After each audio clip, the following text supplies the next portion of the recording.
Welcome to the Wealth Matters podcast, where investors come together to better understand how to build passive cash flow and create generational wealth without all the confusing mumbo-jumbo. Here's your host and co-author of Amazon #1 bestseller, Alpesh Pamar.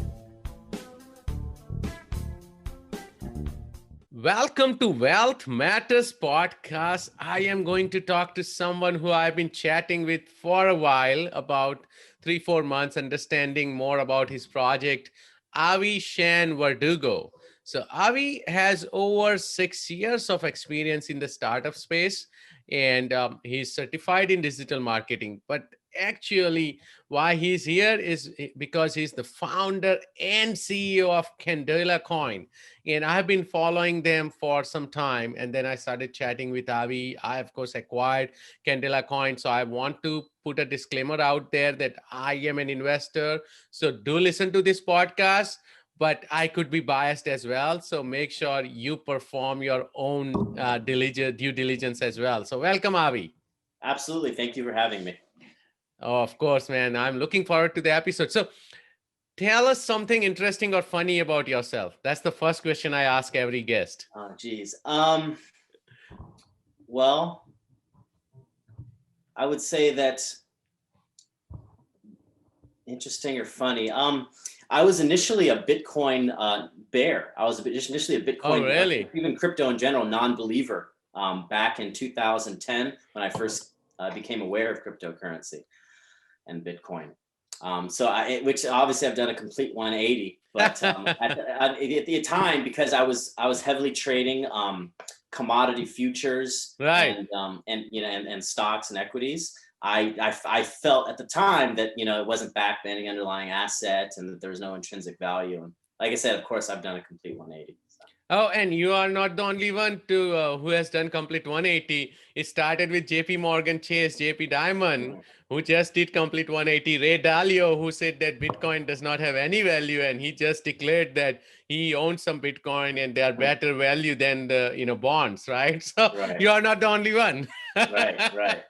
Oh yeah, it grows on. I mean, it's because you take something at face value and you really don't understand it. Right. Once you do a little bit more research and digging on it, you really see the technology behind it. You see all the use cases and utility, and that's how you sort of become interested in it, and that's really how it grows on you. No, that's a great point. And you heard about it in 2010. I heard about it in 2012. And actually, I started investing since 2016. But when I invested, I was not looking at the value, right? I was just looking at it as an investment, and I was buying in and out. I wish I would have kept those 5 Bitcoins and 5 Ethereums, which I bought at $600 and like less than $100 of Ethereum. I wouldn't be working. but in a hindsight now, going back to the point you mentioned, once you do understand the technology behind it, right? Once you understand, put enough research how it works and all, then you start believing in the project, right? And that's what happened with me. That I started believing in cryptos because I started a cryptocurrency mining business in 2017. Oh, okay. So that was the catalyst, because I had to dig deep, right? I had to research, which coins to mine, which coins will work. And that started the journey. And I stayed put even through the bear market because I believed in it. I did not take out any money, even though I was pretty much down by 70-80% at some point. And what year was that you were mining? 2017 is when we started, and by mid 2018 really we started crashing. Because of the ASIC configuration, the ASIC configuration. Yes, became prominence, and instead of just GPU. That was 2017, and that's also the year that Bitcoin hit its high of, well, not high anymore, but at the time high of 20,000. Yes, exactly. Yeah. So that was right about 7-8 months after we started. So we started in a good place, but we didn't sell any of those coins. 3,000. Yeah. Yeah. So it was bad. The 2018 and 19 was bad. So we folded up the business in 2019. And that was, again, a bad business decision. So we are starting to mine Bitcoin actually as of by end of this month, like at a large scale.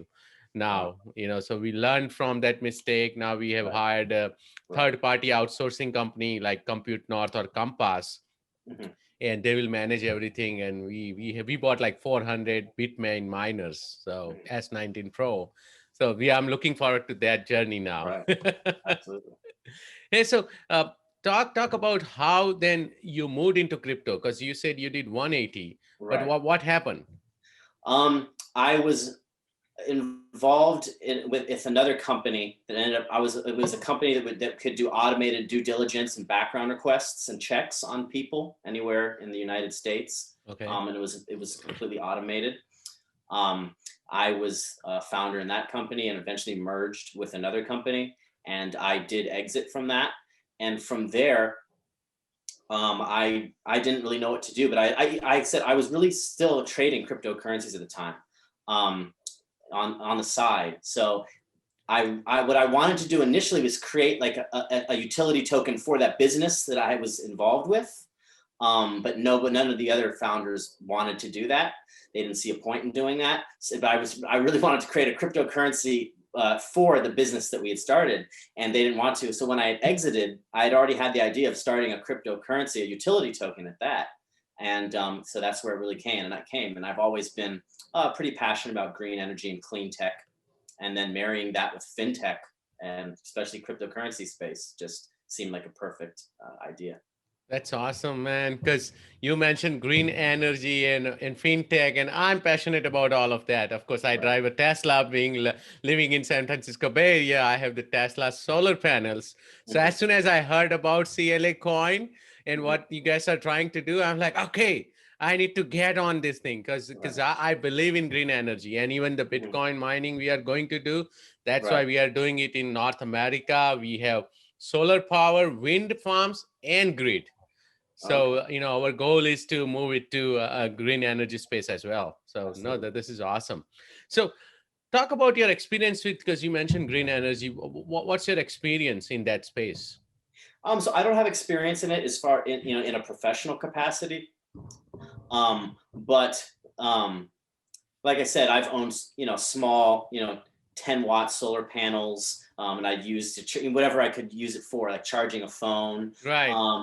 I live in a neighborhood where some of the residents have solar panels on their roof. They have an entire photovoltaic setup on the roof. Yep. And they actually participate in net metering, and it's how they get credits to pay some of their energy bill at the end of the month. Yep. And seeing the terrible returns that they were getting from that, they say every business starts from a problem because it comes up with a solution. You provide a solution. And I saw a problem with net metering. These people they spend all this money for a state-of-the-art PV setup, and then they don't, when it comes to net metering and selling the solar energy that they produce back to the grid, they're getting cents on the dollar at best. And the credits they get to pay off their energy bill, it's not even worth it. Yeah, because I got my panels installed last year and it's a joke. Yeah. No, that's a great. So how did you come up with this solution? What was your thinking behind this? That, okay, I need to build something to help the net metering side, or what was your reasoning? Initially, it was a net metering side, but obviously, with being a crypto enthusiast, I was all about decentralization. And if it's peer-to-peer, rather than working with utility companies and trying to work out a better solution with them, we put it back in the hands of the people, and they can sort of control the input, output, the loads, they control the production. They become prosumers, and they can share it with others in the neighborhood who may not have solar panels. So I figured that was a way to really decentralize the solar energy production, distribution, and the sale. And so in business, that's when we came up with the idea of the marketplace. Okay, no, now it makes sense. So let's talk about the technology or what you are trying to build now. And, and just to remind everyone, the company's name is Candela, and the ticker symbol is CLA token. So because if I remember correctly, you are trying to build an IoT, Internet of Things device, right? So how would this all work? Right. So an IoT device would integrate with your solar panel and your management software. And from there, what it will do is when it gives it, right now we'll have to use the grid, to obviously transferring solar energy to someone else. But once it reaches critical mass, you would almost form a sort of decentralized microgrid in communities. And that's the idea. That's the goal down the line, is to do that. But basically, IoT device can mark energy produced for consumption, and then it'll be received by a meter, but it has an integrated IoT device that's compatible with the ones, we're all using the same system here. And from there, it's going to use the grid, obviously, to the existing grid infrastructure to transport the energy. But like I said, once we reach critical mass, our goal is, our slogan is ditch the grid. The idea is to create decentralized solar microgrids in communities all across the world. But you need a lot of participants in order to do that. Yes. So everyone needs to have an IoT device. You need to have enough people in the neighborhood with solar panels. Not everybody, but you need to have enough people in the neighborhood with solar panels, because if there's demand and there's not enough supply for that there's not enough supply to meet that demand for the solar energy, then there's going to be an issue there. Right. So I have some more questions. So let's say I receive this IoT device, right? Mm-hmm. And is it easy for anyone to connect to the solar panel, or would you need an installer? How are you envisioning that piece? So we're definitely going to be coming out with content. It's not the easiest. The integration process isn't the easiest. Like I said, we developed a prototype, but we're still working out some kinks with that. As far as integrating the integration process, that's why we're going to be having step-by-step videos and tutorials on how to do that, because it will take a little bit of hardware and IoT knowledge. But if you just follow the steps in the video and the step-by-step process that we're putting together, everyone will be able to do it. It's like when you get a new DVR system. Right. The manuals, like me, I'm a visual learner. I can't just read the manual and program on DVR. I have to watch a video of someone doing it slowly. And I'm still going to be pausing it every 5 seconds. So that's exactly what we plan to do once we release these out. And those in our private Candela Wales group are going to be sort of not the test subjects. They will be, well, maybe in a little sense, but they're going to be the first people recipients of the IoT device. And we're also going to throw in a small 10-watt solar panel.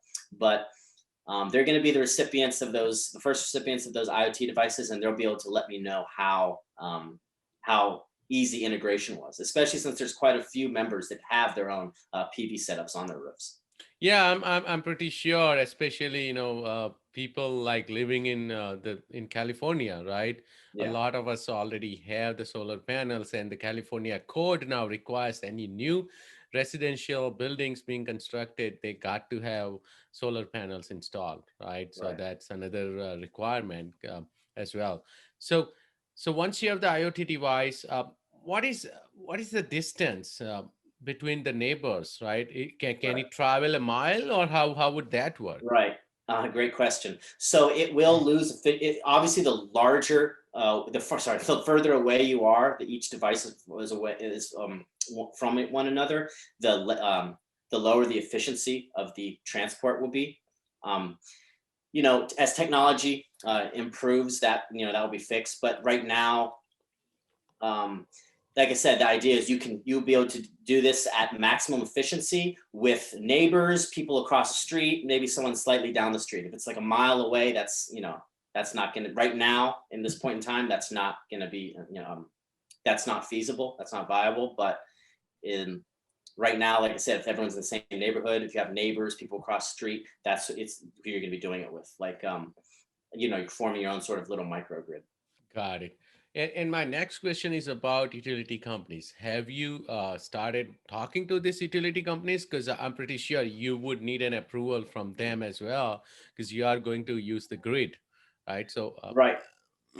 I'm sorry. Yeah, initially. So we had mentioned that throughout parts of Europe and then a couple of states in the US, we are going to be doing our initial rollout in 2022. Although if we can push it to the end of this year, that'd be even better. That'd be awesome. But I mean, we're going to have a few neighborhoods of people doing it, this year. But actually, a bigger rollout will happen in 2022. Yes, we are working. It's going to be working with various locales and jurisdictions that we're going to have to get approval. But like I said, we've already begun that process, and a lot of what that will actually help, because we'll be getting certain grants from some of those local governments. Oh, Or yes. since we are a green energy company, we're supplying a clean tech service. And rather than charging people and residents for the devices, that first rollout, we would provide the equipment for free. At the same time, we'd be getting grants. So when it comes to installation and integration, we'd be able to provide that.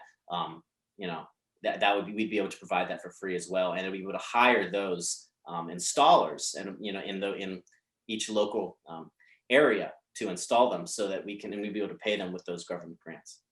That's a great point, man. I totally forgot about that.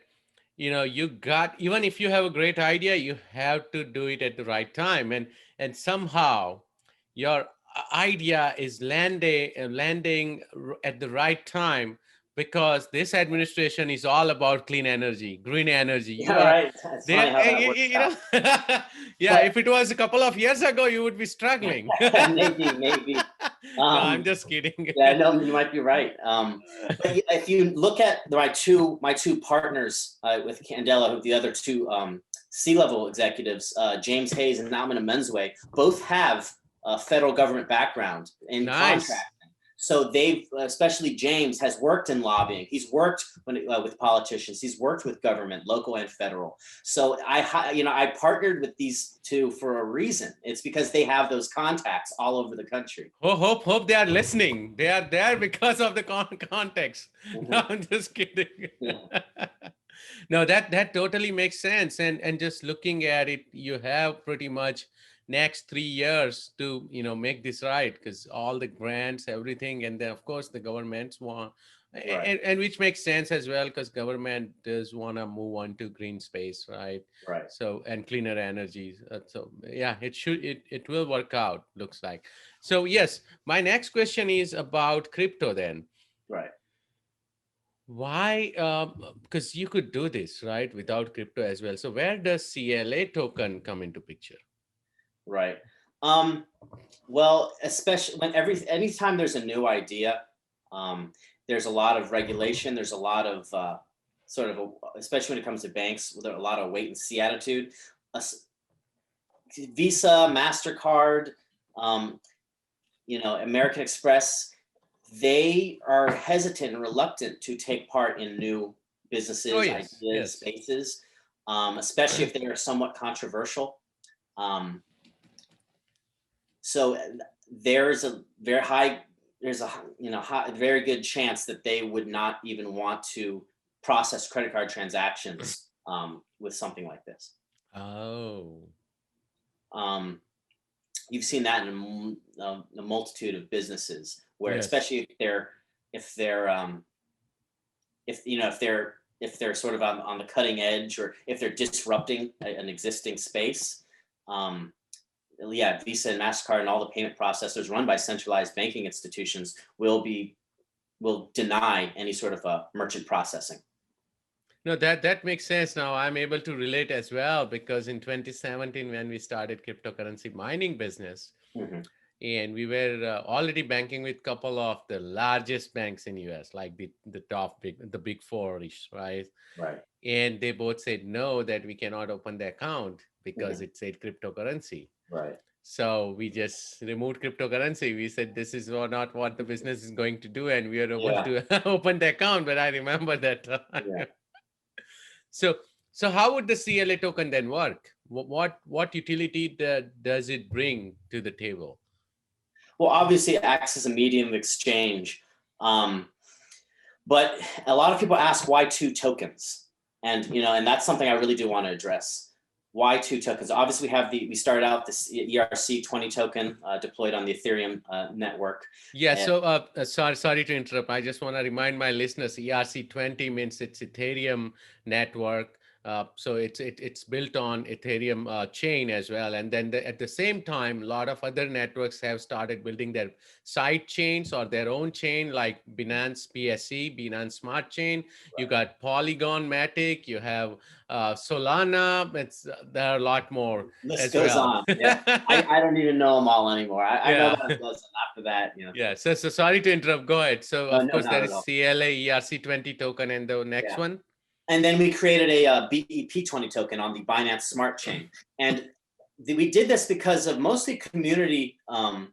The community wanted it, and we always listen to our community. But at the same time, it made a lot of sense. You need fast and low cost transactions, and at the time, Ethereum was not providing that. Oh, I don't know if you remember. You close. to send $20 to someone would cost you that amount in fees. Yeah. So it wasn't efficient. So we just deployed a second token on Ethereum on the Binance Smart Chain, and that's going to be what's in our transactive energy system. That's going to be the token for to act as a medium of exchange, and the Ethereum token, the ERC20 token, is going to be more a store of value. We see that one really progressing and hitting a very high value in the future. But both of them, of course, we're going to continue to invest heavily in both. But yeah, so that's how we sort of see those. The BSC being acting more as the medium of exchange, and then the ERC as a store of value. But things do change with blockchains, and Ethereum the fees could plummet, in which case it would make for a very good token in which to conduct transactions. I see. So share the insider secret. Which token should I buy, BEP20 or ERC20? Well, there's a lot more hype right now around the BEP20 token. A lot. Oh, more really? Okay. We just sold out of our pre-sale today. We sold all of the tokens that we'd allocated for this pre-sale have been sold. That's awesome. Congrats. And I bought it during the pre-sale, and as well as I know some of my friends have bought during the pre-sale as well. Absolutely. So we basically at this point just need to continue building partnerships and rolling out the product, the tangible products. And that's what we're doing. We've partnered with a number of different organizations. This coming week, we hope to announce our actual official partnership for the solar panels. And that's a great thing because that gives us credibility in the solar space. Oh, yes. At the same time, it allows us to get those solar panels manufactured and distributed and bundle them with the IoT device. And it allows us to tap into the customer base of those solar panel customers who are already customers of the company that produces those solar panels. It's a pretty big company. I don't want to say too much. I can say that Mark Cuban is an investor in that company. Awesome. And he's a big crypto believer right now. So you can't go wrong. So it's a great company to partner with. I'm hoping we can roll that announcement out. And of course, we'll get a statement from them, and, we'll do a lot of marketing and press releases together, me and the founder of that company. But hoping we can announce that in the next 5 days or so. That's awesome. And I'm hoping that at some point Elon Musk takes notice and then that would be amazing. Tesla may invest. I'm not banking on that. And you don't want your token, its value to rely on someone, like Elon Musk or anybody. That is the biggest problem. What I have been noticing lately, and people have been calling him emotional billionaire, but it's mostly pump and dump on Twitter. And it's just not what you want. It's not a sustainable, business model. Just relying on Elon Musk to tweet about you. But it'd be awesome if it did happen. Don't get me wrong. I would certainly, Yeah. I would so let's talk about the roadmap. Then what are we looking at for CLA token? I know it's being listed, I think, this week on one of the other exchanges as well. Let me remind people, it's already listed on a couple of exchanges, the ERC20, the Ethereum token, but the BEP20 token is soon to be listed, if I'm correct. Yep, it'll be listing today. I don't know if this episode will come out, but today is Monday, June 7th, and it's listing in about 30 minutes. And I'm very excited about that. And that's on the Asbit exchange at asbit.com, AZBIT. And we're going to be listing it on several exchanges over the next couple of weeks. That's great. So talk about roadmap then. What are you looking at? By when you will have the device? What kind of which neighborhood and states you are trying to work with now, etc. Right. So by where are we right now? June. Right now, we're going to be working on mass producing the IoT device. And some of the money that we've raised in the pre-sale, we're going to put that towards mass production and then just getting that out into communities. One community that's agreed is in Arizona. Nice. So we're going to start the first sort of, I want to say, I don't want to use the term test, but yes, test. They get enough of solar sun, right? Yeah. We're also looking at Europe. So I am, at the end of this year, I am doing I have a lot of extensive travel throughout Europe, and we have a number of neighborhoods there that are interested. I'm going to be taking a look and then deciding which maybe 2 or 3 we'll choose, and that will get them set up by early Q1 to 2022. But here in the U.S., we're going to have a couple in Arizona, Florida, and actually here in Washington D.C. Through the entire second half of 2021. That's great. And 2021, Washington D.C. is not the best test site, but it's summer right now, so there's sun, but you don't necessarily need an excessive amount of sunlight for this to succeed. Right. That's the idea behind it as well. Right. You got to be in Central, America. Yeah, right? we want to make sure it'll Central be US. we want to make sure it works everywhere. Whether there's a lot of sunlight or not, because if you need, we figure out how we have to tweak it, if at all. So let's talk about, let's wrap this up, but let's talk about cryptos and CLA. Where do you think a CLA would go? What value you are seeing? And again, this is not an investment advice. Right. I'm just asking Avi, Right. well, where does he think Personal CLA opinion, would go right. let's say in a couple of years? Okay. A couple years is so long in the crypto world. Oh, it's long. It's so much could happen. But look, if we're partnered with a couple of solar panel manufacturers and they're distributing the IoT and solar panels for us, we tap into multiple customer bases. We're able to expand into adjacent markets, and we have we're in multiple regions across the U.S. and a few throughout Europe and hopefully Asia and other parts of the world by that time. In a couple of years, I don't see why it wouldn't hit $1. And if you think about it, that would only be a $125 million market cap per token, so a combined $250 million, which is, it's big, but it's by no means a large cap token. Right. So it'd be mid cap, but if people are using it, and if they're using it in 100 communities throughout the world in say a year or two, and they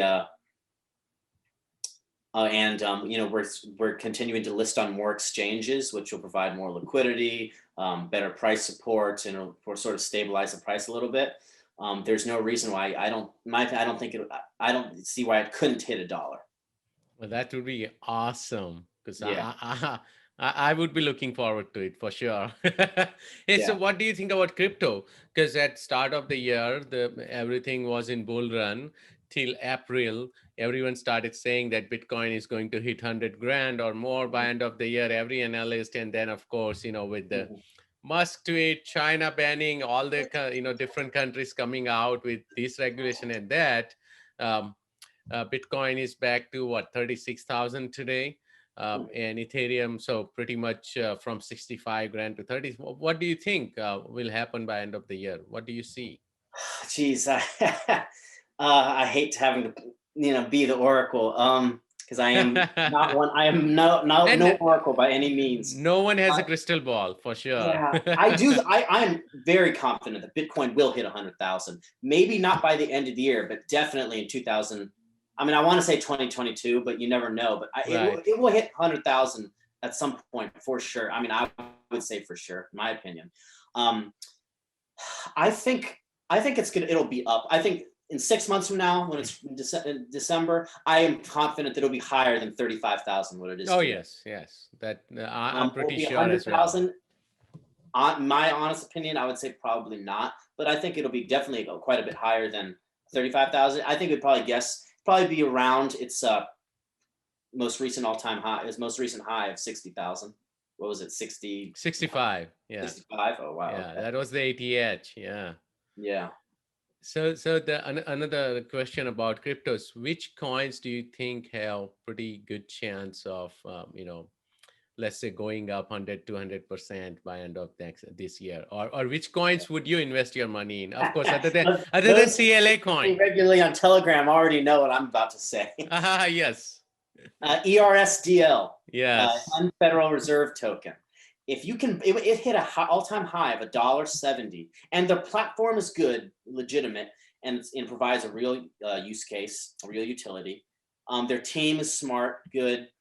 They just, the most recent pullback hasn't been nice to them, and they go down to like 15 cents. But if you see them at 15 cents, please buy as much as you're safely able to.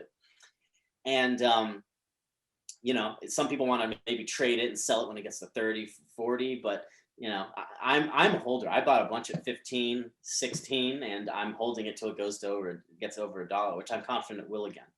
Yeah, no, that's great. Thank you so much for sharing. How can my listeners reach out to you? The best place to reach out to me is Telegram, and it's at Avi, AVI Candela. Yes, so my first name and then Candela.